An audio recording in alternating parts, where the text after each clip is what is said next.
Curtis Johnson Jr., United States Air Force, Vietnam. Curtis has one of the most unique stories I've ever heard. He enlisted in the military at age 17, served in Vietnam 66-67 with the Air Police. He was with the 637th Air Police Combat Squadron and the 31st Air Police Combat Squadron. They were the Strategic Air Command of the base, or as Curtis says, the Army of the Air Force. Curtis's story is amazing. Like I said, he served his country faithfully, was a police officer after he served in the military for 20 years in Owensboro, Kentucky, where I interviewed him. It was May of 2006 when I interviewed Robert Grass, George Wheeler, and Thomas Whitten. They're all featured here on my YouTube channel and my Voices of History radio station. So Curtis was a police officer for 20 years, earned the nickname Officer Friendly. I've served in law enforcement, so I can appreciate what he did.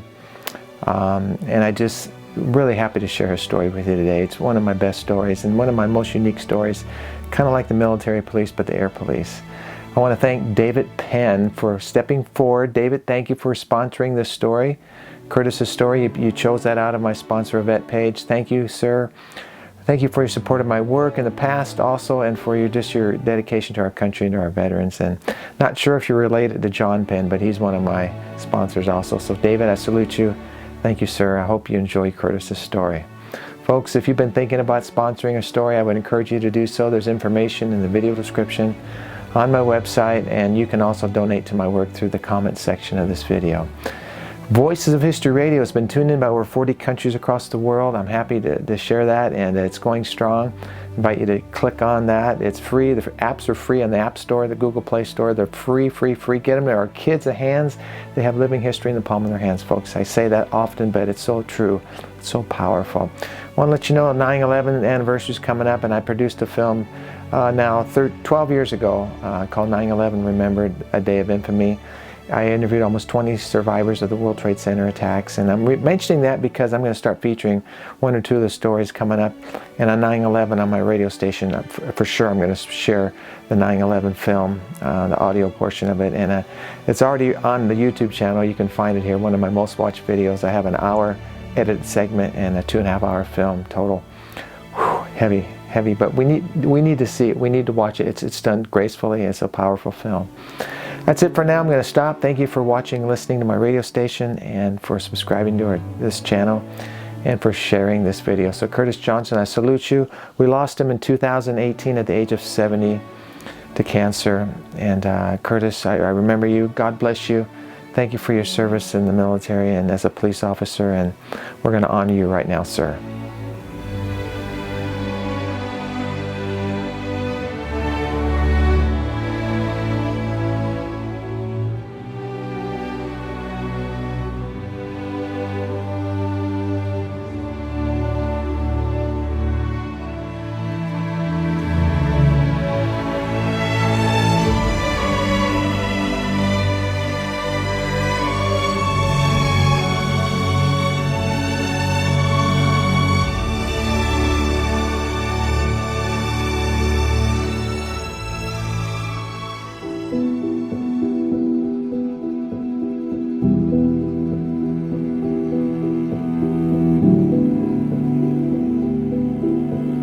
You with the Marines? No, sir. Army? Air Force. Boy, did I miss that one. You look like a Marine. Is that a compliment? In essence, it is due to my outfit that I was stationed with. Yeah, Air Force. What years were you over in Vietnam? 1966, 1967. And were you drafted or enlisted? No, sir. I enlisted 2 weeks before I graduated from high school. I was 17 years old. One of 3 17-year-olds that graduated. And 2 weeks before graduation, I explained to my father I didn't think I wanted to go to college and play ball. I felt this desire to serve my country, which broke his heart. And to tell you how naive I was, I didn't know he had to sign for me because I was only 17. And that broke his heart because he's a World War II veteran. But I did that willingly, and I was in North Carolina for just about 15 months before I got shipped overseas.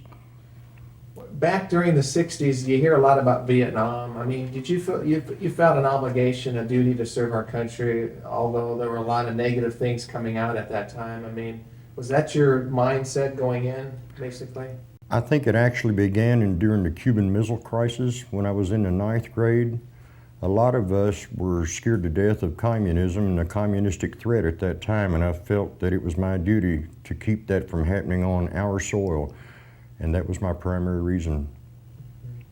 You remember when you first got to Vietnam, what you thought, what you felt? Was it like you had anticipated, or, I mean, what do you remember about the country when you first got there? I no sooner got off the plane at Tan Son Nhut, and they choppered me into Cam Ranh Bay right in the middle of a firefight, so welcome to Nam. And of course, we grabbed a weapon and helped them out.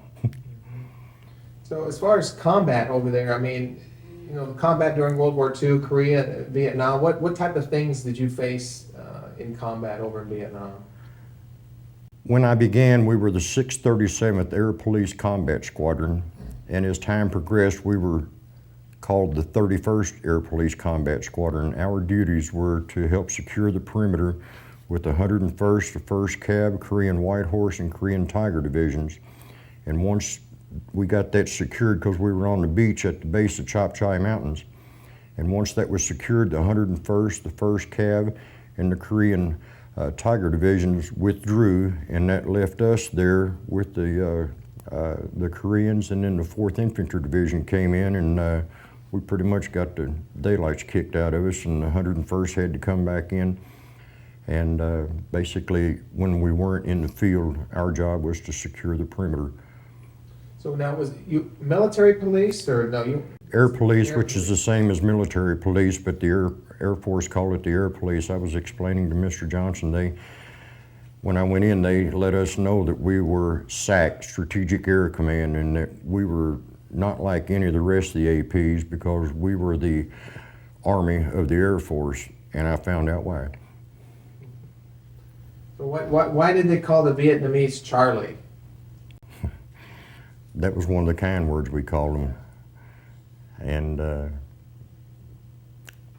we would refer to Charlie every now and then, but slang term, we called them gooks, okay?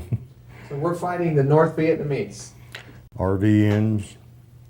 We had some assistance also from the friendlies that were around there, the Quan Cons, which was the Vietnamese police. They did a lot of interpreting for us. They called them white mice.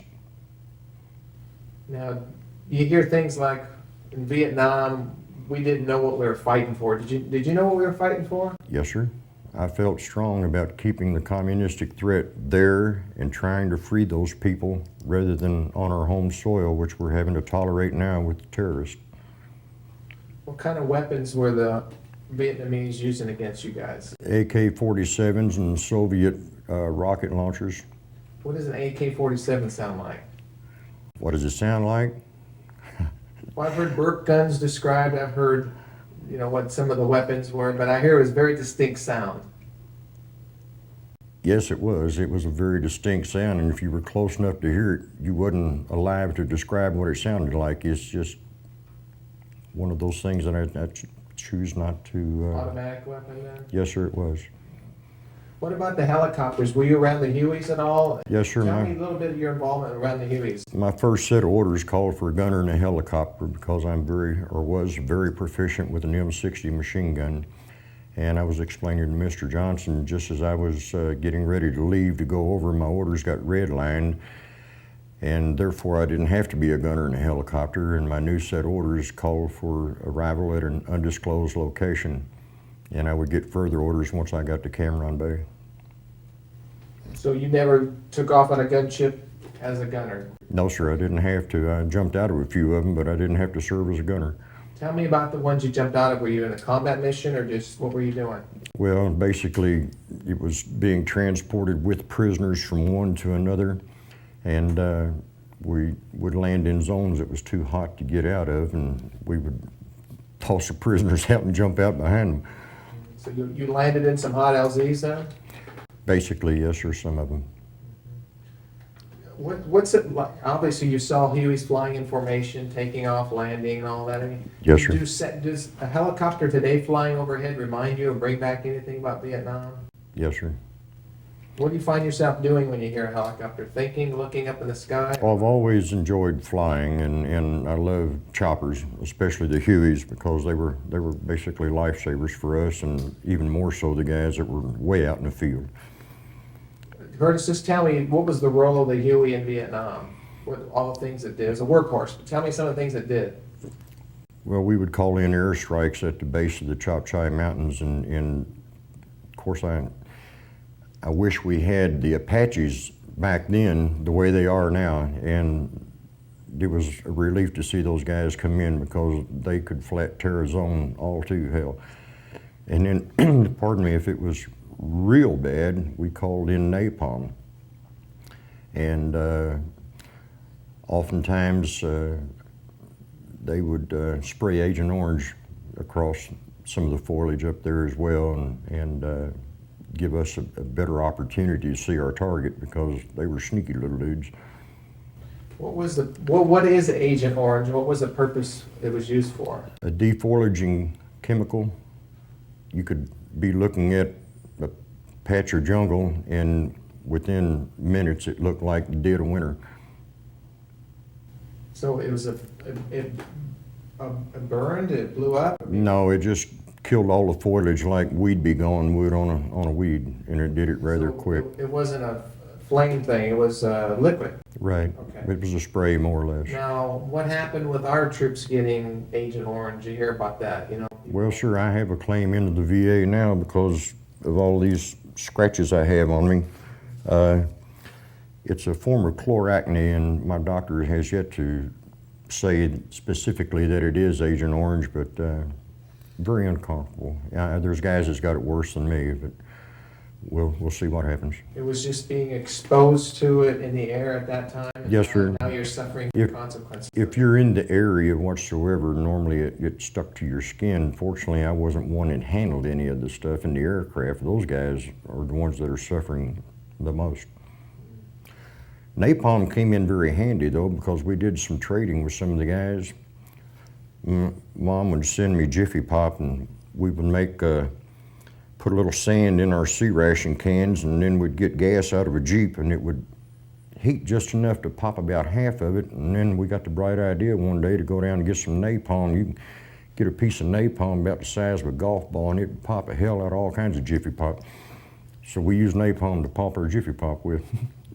Have you seen a movie about Vietnam that maybe got it right as far as what it was like? Two of them. What? Platoon and Apocalypse Now. What part of the movie was accurate? All the confusion, the mass confusion. And how do you relate that to what you saw and experienced over there? I mean, The mass confusion. what are you thinking of when you say that? I mean, was there a particular... So much going on at once, and trying to keep your butt from getting blowed off, and just screaming, hollering, shells exploding, helter-skelter. Are you trained to withstand or to endure a situation like that? Or do you rely on maybe your faith in God? Or what gets you through something like that? Keeping your head down and your faith in God, yes. I did a lot of praying over there. Did you lose friends, wounded or killed? Yes, sir. I'll be speaking tomorrow on behalf of all the Vietnam veterans, and I plan to dedicate my speech to the 58,483 brothers that appear on a wall in Washington, and one in particular.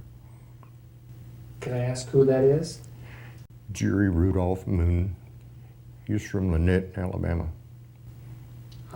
Was he a good friend of yours, or? Yes, sir. We discovered him the next morning after we were hit.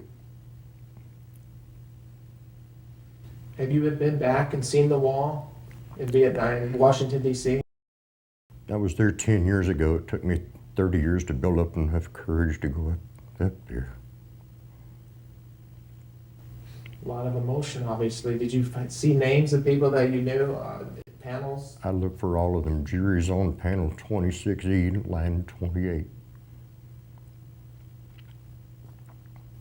You know, I've never been in combat, Curtis, yet I've talked to a lot of veterans like Mr. Johnson and yourself, and there's such a camaraderie that happens in combat. I mean, can you tell me a little bit about that? I mean, obviously, that gentleman was a good friend of yours, and there's a bond that forms in the military. Can you just expound a little bit on that? They're your brothers. You take care of them as they take care of you. And you don't like to see one fall. That's why it disturbs me that we still have 1,803 unaccounted for.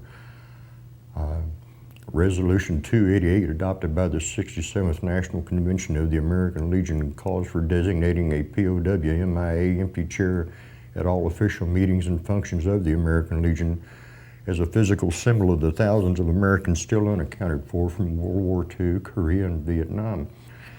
And my podium at the post says, "No one permitted on the stage," because that's where that POW MIA table sits. That's sacred ground.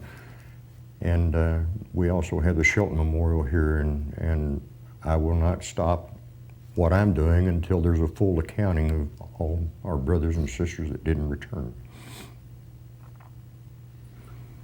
I'm going to digress a bit and come back, but tell me what you experienced about drug usage in Vietnam. I hear things like there were drugs used, there was a lot of drugs. Was that around you, and what was the reason for that? I think it was the pressure. I personally never did any drugs. Even after 25 years in law enforcement, I never did drugs. But one of my good friends from Kansas City, Missouri, was placed on Tiger Flight, and they strictly did patrols at night only. And he pretty well got wasted on a little bit of everything, and I had the pleasure of seeing him about 15 years ago. We finally made contact, and he had just gotten out of rehab, but he's back in again. And it was there. Fortunately, I never partook in it, but some of the guys, for whatever reason, did. Again, I'm going by hearsay. I wasn't there, but you hear some comments, and I know, alcohol is around in all the wars, but the specific things you hear, and I think some of that is the movies. Movies bring out a lot of these things. You see him flying into combat with Creedence Clearwater Revival playing, and the adrenaline and all that. But did you ever see We Were Soldiers with Mel Gibson? Yes, sir. What did you think about that movie? It was okay, but the two that was closest was Platoon and Apocalypse Now. Well, what are your thoughts now, 40, 45 years later? I mean, as far as the Vietnam era, 40 years later. I mean, what are your thoughts regarding Vietnam today? I have 3 sons and a bonus son. He's a stepson. And I'm still 4A, and when Iraq came about, I told them that I would be more than happy to go in their place, because as long as I could pass the physical, they wouldn't have to go, and I would. My kid brother, who's a first sergeant with the 82nd Airborne stationed at Fort Dix, got his orders 2 years ago, and I called him and told him, I said, "Dave, I'll be glad to go in your place. I've been there and done that." His response was, "Didn't you serve in Vietnam?" "Yeah." He said, "Well, you had your chance to quarterback the team. It's my turn now. I suggest you get a ticket and watch a show." I wanted to slap the hell out of him, you know what? Well, Curtis, you're giving me some things I've never heard about Vietnam. This is very enlightening. You're very passionate about it, I can tell. Yes, sir. What you've gone through. Does what you experienced in Vietnam, did it, how can I say it? You spent 25 years in law enforcement. Yes, sir. Does that compare to what happened in Vietnam in any sense? Was there any parallel or any, are you as passionate about law enforcement as you are about Vietnam? Yes, sir. Yes, sir. County, city police, or what? Yes, Owensboro Police Department. 21 years with them and 4 years as a AP, MP, air policeman. Getting back to Vietnam now, you're a teenager. You're in Vietnam, and what was the most difficult part about your job that you had to do in Vietnam? Well, that's difficult to say. None of it was easy. I remember, or I recall, the most difficult thing about getting around on that beach was the sand. It was knee deep, and we built some leg strength over there. And we really preferred getting away from the beach because the sand wasn't as deep next to the mountains. What about the wounded? Did you work at all with the wounded as far as medevacing or any? No, sir. to do with that? They were taken from the line back behind us and medevaced out. Can you, I think you told me about the Hueys, what their job was. They took troops in, they did medevacs, they did rocket. They were the launches, workhorse. They did it all. Are there any flying today, or are they all? Well, there's a few around. When I was out on my farm about 10 years ago, it was in Muhlenberg County, and it was in the fly line that a lot of the Apaches and helicopters used, and of course the bean field was just acres and acres of bean field, and I was sitting in the house one day and I heard them come over because I used to go outside and watch them fly over, but these were very close, and there was 9 of them sit down. Well, they didn't sit down, they hovered just about 4 feet off the ground in the beans. And I walked out on my deck to see what was going on, and they were close enough I could, their turret guns were following every move I made, so I went back in the house and watched from a safe zone. And it was, I don't know what they were doing, I didn't care. It was military and they could do whatever they wanted. Are there a lot of Vietnam vets around this area? I don't know if I asked you Yes, that. sir. Yeah. Yes, sir, we have quite a few around I here. haven't got a lot of calls. I don't know if maybe a lot of them didn't know about what I'm doing, but I would be interested in talking to some of them at some point. I posted it on the board for them, but in order for me to have contact with them, it has to go out in our newsletters, which is already out, or I'm sure you would have had more, That's Larry. okay. It's okay. I've got There will some. be quite a few of them at the presentation tomorrow, I assure you. Yeah. We're gonna be there. We're gonna be there for that. You know, being a Vietnam veteran and an American citizen, you know, what does freedom mean to Curtis Johnson? Freedom to me is the ability to do what I want, when I want, and preserving that right for my children and my grandchildren. What about the price for freedom? What would you tell a young person today about the price for freedom? The price for freedom, I don't know if I could word it for freedom, but the price of freedom has been dear. There's a lot of good men that have died for the freedoms we enjoy today, and that's from Valley Forge right up through Iraq. How would you communicate that to a young person? They're born in a free country. They don't know what it is to not be free. How do you make them aware of the fact that men and women have sacrificed their lives or been injured for life? I mean, there's a lot of disabled veterans today. I mean, how do you communicate that to a young person? All you can do is tell them and hope they have the wisdom to at least look into it. All they have to do is walk through a cemetery or go to Washington and see those memorials. And if it's in their heart, it'll be there. And I would hope that just seeing those markers and memorials, that they would feel moved enough and compelled enough to appreciate what they've got. What does the American flag mean and represent to you? Sure, that's the greatest emblem in the world. Maybe I shouldn't use the word emblem, but it's our flag, it's our country, and I certainly hope they pass the Flag Amendment Act, which is supposed to go through in, I think, the middle of June, to protect that glorious flag. What does the red stand for in the flag? The red is for the blood that's been shed through all the wars. White is for the purity, the blue is for our heavens, and each star symbolizes a state. Well, you obviously have a lot of pride in our country and, Yes, sir. and our flag, and I really appreciate that. I felt that last year when I met you too. I'm looking forward to hearing you tomorrow. What do you want people to remember about Vietnam? Kind of like the movie We Were Young, or Soldiers and Young, and gladly do it again for this country. Is it a fading memory in your mind, Vietnam, or is it very vivid in your mind? Sir, it's always been very vivid. I just haven't spoken about it very much, and that's why tomorrow is going to be most difficult, because this is going to be a very personal thing.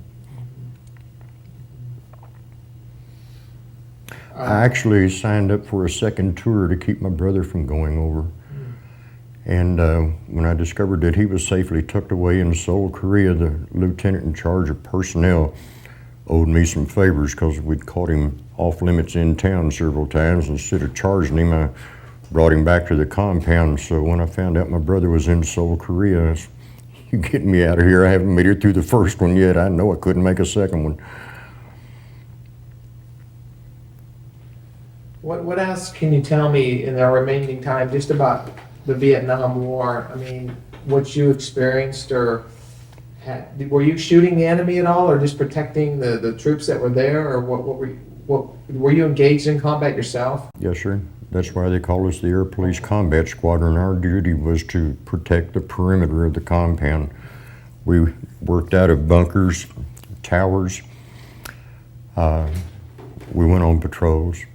We had a pipeline that ran from the Army Surveyor Command 7.5 miles through our compound to get to the city of Tuy Hoa, right outside of Phu Yen province, and that's where Larry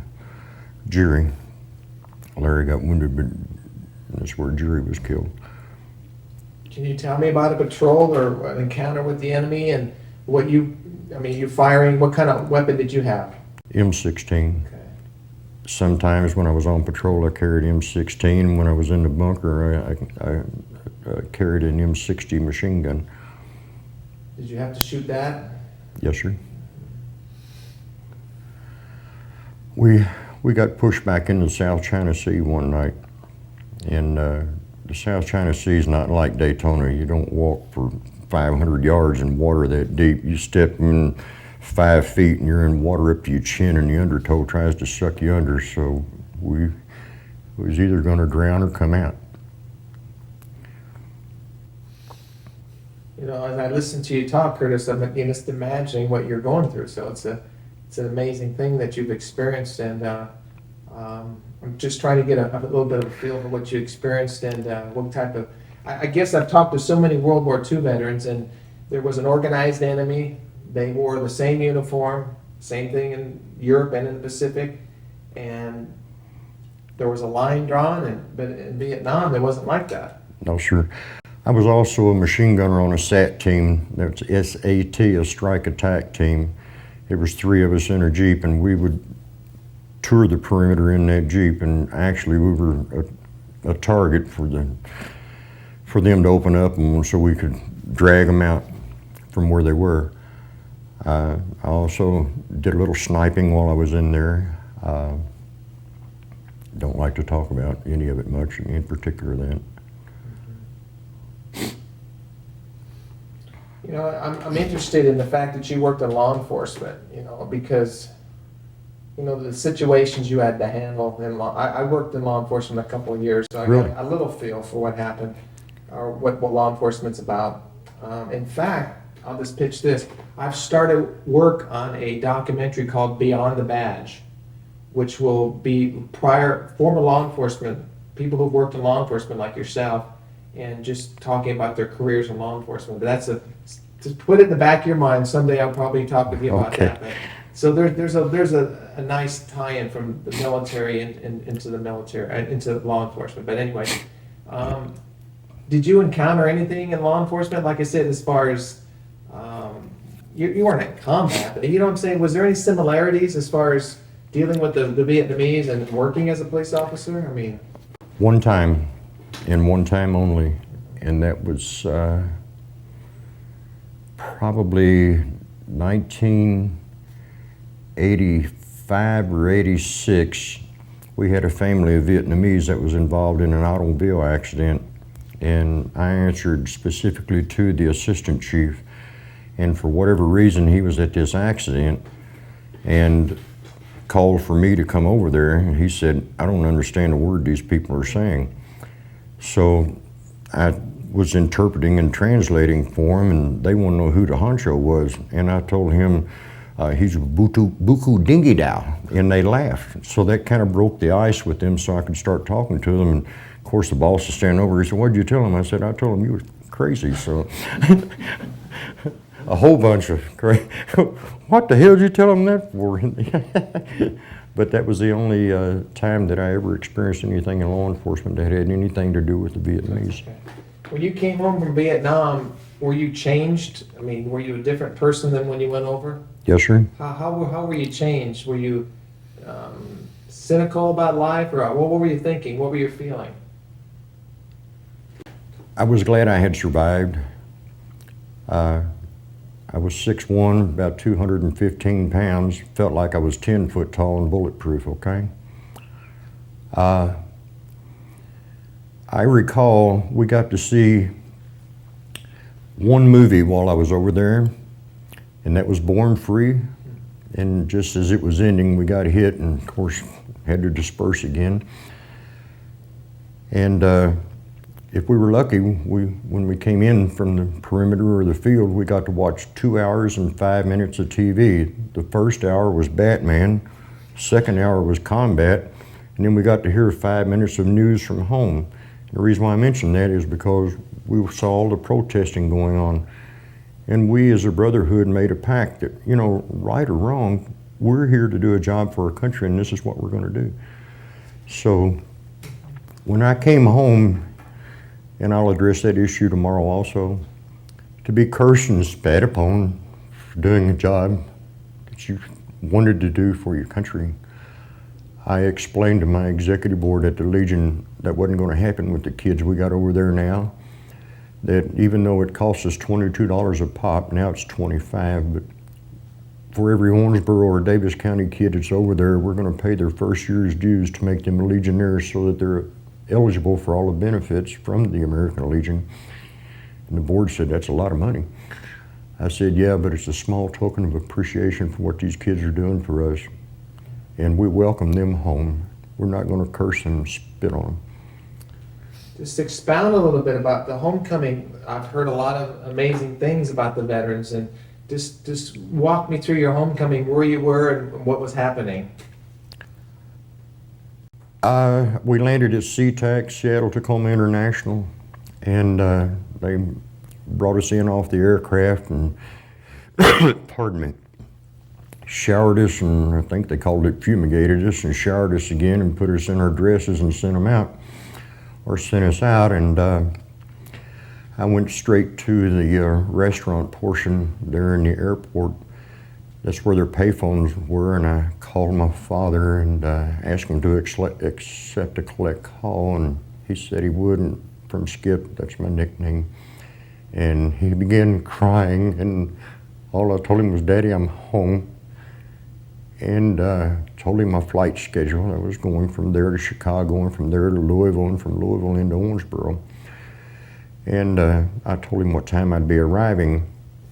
And I went into the restaurant, and this lady, she was dark-headed and had her hair pulled back in a bun, and she brought this glass to me. It was about this tall, like they make milkshakes in, and it was full of milk. And she said, you baby's coming back from over there, hadn't had milk for a year. This is on the house. And I drank 2 of those. I hadn't had milk in a year. And that was rewarding, even after all the crap we went through when we landed. But I enjoyed that milk, both glasses. And I didn't have any problems in Chicago, nor did I have any problems in Louisville. But at that time, there was only 2 flights to Owensboro, one in the morning and one in the afternoon. And when I arrived in Louisville, I thought I got a 4-hour wait for that aircraft. So I grabbed my duffel bag and went out on Highway 60, what they call it, the Dixie Highway. Put that thumb out, and I was home in less than an hour and a half. And I mean, these people drove me straight home, and I appreciate that. So I actually beat the aircraft home. Well, when you got off the plane in Seattle, I missed something. What happened? Were there a bunch of you? Were you in uniform again? And well, we were still in fatigues, and there was a group around the fence there cursing us and spitting at us and trying to throw items at us. Were you told just to ignore it, or what? We chose to ignore it. We did our job. As one of my fellow Legionnaires from Madisonville would say, my country told me to go kill the son of a bitch and come home, and that's what I did. Pardon me for being so blunt, but that's how I feel about it as well. It's either that or be killed. Well, again, you hear about a lot of things, and I'm hoping this documentary will help, for the record, tell what was really like. Sure. And so your story will be part of a lot of other stories that will help tell the stories of Vietnam. So as I ask the questions, that's kind of what I'm thinking, when I ask. Yes, sir. But it disturbs me to hear some of the things that have happened when the veterans have come home. And when I've showed my films and Vietnam veterans have been present, we thank them and they cry. And We haven't been formally welcomed home. Mhm. I do that with every Vietnam veteran I run into, and I'll be doing that tomorrow as well. Have you ever spoke outside of the area about Vietnam? Obviously not. If tomorrow's the first time you're really going to say something about it. I have always chosen not to discuss it. I may have mentioned it 2, 3, or 4 times to my family in the past 40 years, but Now, tell me again why that is. Why haven't you talked about it? You weren't ashamed of it, but why did you think nobody was interested, or what? no, they're deep scars, and I choose not to open the wound. Do you think it might help to talk, though? I think that's why I told the Glenn Funeral Home that I would do that service tomorrow, because it's been 10 years since I really opened up. Jerry and I had a long conversation. And when I finally backed away from the wall, some lady was standing there and she hugged me and thanked me for my service to the country. And I asked my wife who it was. She said, I don't know. She's been standing there as long as you have watching. And until this day, I don't know who that lady was. Now, you went back to the wall one time. Yes, sir. That's it? Yes, sir. It was 10 years ago, you said? Yes, sir. Are you aware of the Vietnam Helicopter Pilots Association? Yes, sir. They're going to be in Washington the 1st of July. Yes, sir. I guess they're having their national meeting. I'm trying to get information, but I guess a big group of them are going to go to the wall. You will need to contact our chief of police here, John Kozlowskis. He was a Huey pilot He was. over there, yes, sir. What's his last name? Kozlowskis.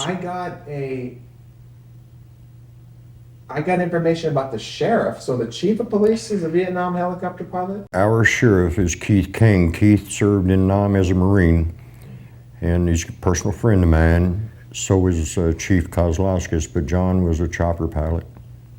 Would he be interested in talking, do you know, or do you have any idea? I don't know. You'd have to ask him, Larry. Yeah. How about Mr. Kane? Is he vocal about Vietnam? Does he talk about it? Or? Keith will talk about it some. Most of us don't say a whole lot about it, but Keith will talk to you. He's a great guy. I've got his phone number. I haven't called him yet, but I'm thinking about doing that because I think he'd have a great story to tell. Just let him know that you interviewed Skip, and Skip wants him to talk to you. So we've known each other since we were kids, and the immediate family and close friends know me as Skip. And he could refer me to the chief of police, John, I don't know. Kozlowskis. Yeah. Do you know how to spell that? We just call him John K. Okay, John. It's a K-A-Z and a whole bunch of letters after that, but we call him John K. He's the current chief of police. Yes, sir. And he was a helicopter pilot. Yes, sir. And I would imagine that he belongs to the Pilots Association. Might be hard to get a hold of him, I don't know. But I think I'm pretty well done with my questions. Do you have anything else that you'd like to tell me about Vietnam? Maybe something you're going to share tomorrow that you could tell me that would be beneficial to people that hear this someday? When you see a Nam vet, welcome him home. He'll appreciate that more than anything else. I've got a follow-up question as far as maybe Agent Orange or just the drug usage, and I've asked other Vietnam veterans this question, but why do you think, and when I said the word messed up, understand I'm not, but why do you think there have been so many Vietnam veterans that have been messed up over the years? I've heard that they didn't get the help that they needed. There was no briefing. It's just they came back, went into society, and that was it. I mean, why are there so many Vietnam veterans that struggle and have problems like that? Well, most of it's PTSD, and I mean, we went from heaven to hell. just like that, just like I said, when we landed at Cameron Bay, they were getting their shit kicked out of them, you know? I mean, and I just stepped off a civilian airliner not an hour earlier, and I'm getting my ass shot at, you know? And to go from hell back to heaven, for some of them, the transformation was difficult because of what they had been through. How did Marlon Brando say that? The horrors of war in apocalypse now. And it was, man. I mean, you just went straight from there right into civilian life and expected to cope. I'd been over there 3 months in the damn jungle, and they sent me to Dong Tree for extensive jungle training. Give me a break, you know? We're over here to fight, not go over here to damn Dong Tree and train for jungle warfare. I've been in the jungle for 3 months. I don't know. Our government, they mean to do well, but man, they need some restructuring or something. And I really think that the Department of Veterans Affairs really needs to do a much better job than what they're doing. When my doctor told me about a spot I had on my lung that 10 and 20 years later, things were starting to develop and show up on us from Vietnam, they biopsied my lung to see what this stuff was on it. The laboratory here didn't have any idea what it was, and they sent the culture to Cleveland. Cleveland knew what it was, but they apparently weren't at liberty to say. So I'm still fighting a claim over a spot that I had on my lung, which could have been something I picked up over there. And within the last year or so, this stuff's popped up all over my body, and you know. How old are you now? I am 58. Well, I don't want you to give out what you're going to talk about tomorrow, but I'm very interested in hearing what you're going to say. And is there a theme that you got for tomorrow? I mean, you said to thank the veterans, the Vietnam vets, but can I ask, is there a theme about tomorrow? Are you going to just talk general about Vietnam, or is there a particular theme that you're going to address? I am going to speak about my 58,483 brothers that didn't come home, and the 1,803 that are still unaccounted for, and the conversation that Jerry and I had, and it boils down to why there's 31 crosses in our yard at the Legion in the form of a triangle, and they're all facing my 58,000 plus brothers in Washington. The triangle is for duty, honor, and country. The 31 is because we were the 31st Air Police Combat Squadron. I do that in memory of Jerry and all my buddies that were in the 31st Air Police Combat Squadron. And nobody at the post knows that. They just know I put out 31 crosses. And we'll reveal that tomorrow, but that's basically what it'll be. I feel like I owe it to him and all the rest of them. You know, Curtis, I think if there's a theme about what I do, it's for that freedom is not free, and that there's a price to pay for our freedoms, like I was telling this guy. And I knew you agree with that. And I've interviewed several veterans in World War II that had limbs shot off, you know, and I know that happens in all wars, and yet what's significant, I think, is just for over 60 years they've carried around the remembrance. It's freedom's not free, you know, and I think our country needs to be made aware. I really do, especially like Memorial Day, you know. I think it should be more than just once a year, but do you think it's important that we don't forget about what happened in Yes, Vietnam? sir, definitely. Tell me why. I think it's kind of like when I made commander of our post 9 years ago, I put this little piece of paper up that says the organization is going to change. It must if it is to survive and prosper. Well, our world is going to change as well, and if we don't remember and benefit from the past, we're doomed to fail. And it's important that everyone know the sacrifices that were made by a lot stronger men and bigger men than myself to keep that from happening again, or to make sure we don't lose those freedoms. I don't think you've ever been back to Vietnam, right? No, that, sir. yeah. No, sir, I have no desire to go back. for whatever reason. Sure. Unless I have to go fight them again, and I'll do that. Do you see any difference between what happened in Korea and what happened in Vietnam? Yes, sir, they froze to death over there, and we sweated our asses off.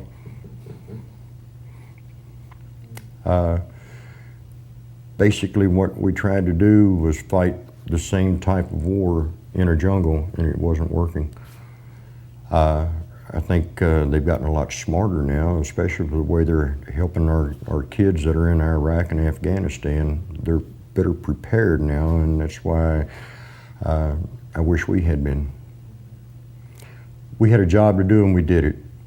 They lost millions, and we lost over 58,000. So look at that kill ratio. And if the politics had stayed out of it, we'd have kicked our asses and come home, and it'd all been over with. But that's the problem with every war, is the politics in it. How about World War II? I mean, it was different then. Sure. Well, you knew who you were fighting then. I recall sitting in a tower one day. It was kind of neat. It was extremely hot. I was sitting there in my underwear. I'd taken everything off and had on my helmet, my underwear, and my 16 and my binoculars. And I turned around and put my binoculars on a sandbag, and a tag fell out of the box.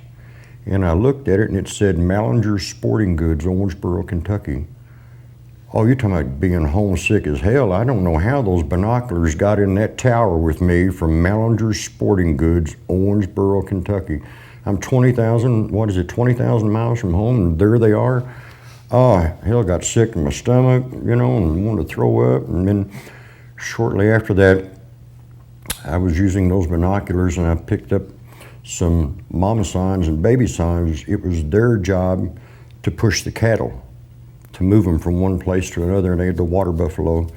And I was watching them, and the more I looked and concentrating on their faces, the more it dawned on me, they weren't mama signs and they weren't baby signs. They were RVNs. So I kind of hunkered my little tail end down so it wouldn't be a target for them, and I called in and let them know what we had going on. And we got them long before they got to the perimeter, but it started a hell of a firefight also. But had they proceeded, because when the mama signs and baby signs would do it, they passed right in front of our kill zone, as close to that barbed wire as they could get. And had those guys gotten that far, they probably were the forward for what was behind them, which was the firefight we eventually got into. But you have to pay attention to the little details. Do you think more Vietnam veterans will hopefully talk a little bit more in the coming years? Or, I mean, a lot of the World War II guys didn't talk for 50 years. I mean, I don't know. And I don't get me wrong, I appreciate what you're doing, because the story needs to be told from every generation and every veteran. But it's most difficult for me to talk about. And this is the first time I've ever opened up, other than my family. And it might be a healing process. I thought maybe when I went to the wall it would be, but it's still there. And I'm hoping maybe tomorrow will help heal a little bit as well, but people don't understand how deep these wounds are and how much they hurt. That, coupled with the fact of the way we were treated when we came home, that's a deep one as well. well, I want to look you in the eye and say thank you for sharing what you have today. And I respect your privacy to not talk about those things you don't want to. And I just feel you've added greatly to this project. And this is a nationally recognized project. And I feel when the Vietnam documentary is released someday, it's going to be very significant in healing a lot of the maybe the memories. Maybe some of the veterans will see it and feel that. So, but I know it's been a closure for a lot of the World War II guys. It's been very therapeutic for them to talk.